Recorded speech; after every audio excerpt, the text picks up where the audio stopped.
Will COVID-19 kill off populism? Obviously, one of the biggest questions that has been raised by our experience with this pandemic is how it might change our politics, and in particular, possibly transform the position of the sort of right-wing nationalist populism that has been so remarkably successful in recent years.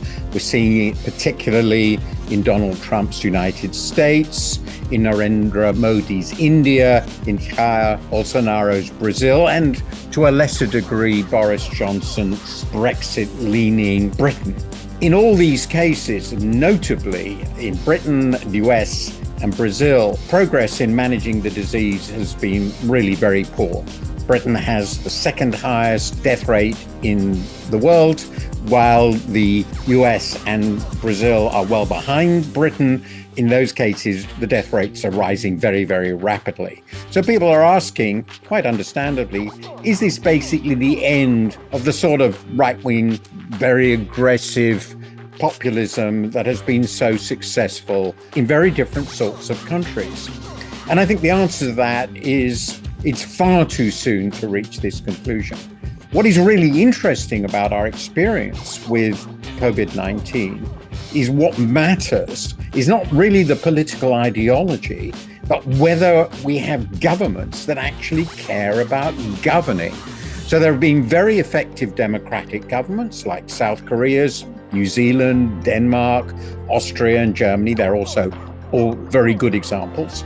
Vietnam and China have managed to suppress the disease, remarkably so in the case of China, given that it originated there. And interestingly, Viktor Orban, whom we would see really pretty well as a classic populist, has also done very well in Hungary. So the really interesting question turns out to be, is a government actually interested in governing? And the important fact about people like Trump and Bolsonaro in particular, other cases that I mentioned are not so clear, but they lean in this direction, is they're basically interested in politics as performance. They don't care about government. They don't really understand what government is for, and they're indifferent to it. In some ways, and in some cases, they're actually trying to dismantle the state.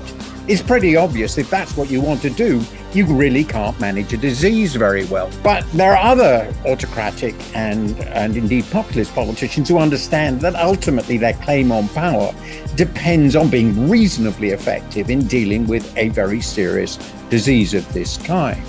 So the interesting question is what that suggests about the future. And what I would suggest is it has become more likely that the sort of populists who just don't care about government are going to be disposed of. But what will replace them is not necessarily a more effective democratic government.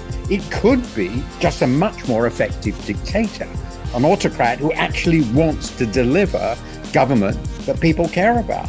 And that's what Hungary has shown, and what in a very different way Poland has shown.